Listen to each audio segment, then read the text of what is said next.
আচ্ছা।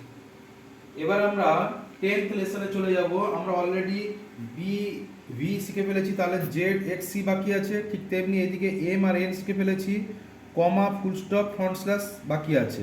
তো front slash খুব একটা ইউজ হয় না, তাও আমরা প্র্যাকটিস করে রাখবো। কিন্তু কমা আর ফুল স্টপ তো প্রচুর ইউজ হয়, তাহলে সেটা আমাদের মুখস্থ রাখতে হবে।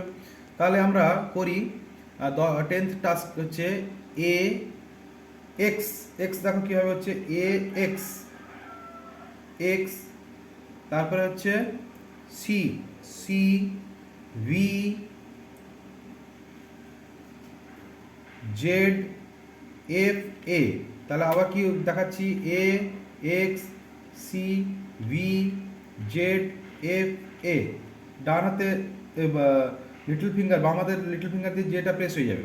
ঠিক তেমনি ডান হাতে আছে কি, দেখো ফার্স্টে আছে সেমিকোলন, সেমিকোলন দিয়ে দিলাম সেমিকোলন।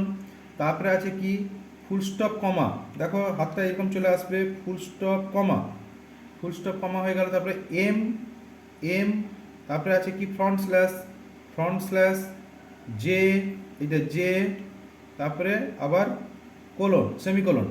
তো এইটাকে একটু বেশি করে প্র্যাকটিস করতে হবে, আস্তে আস্তে ধরে ধরে বেশিক্ষণ প্র্যাকটিস করলে তবেই এটা হবে।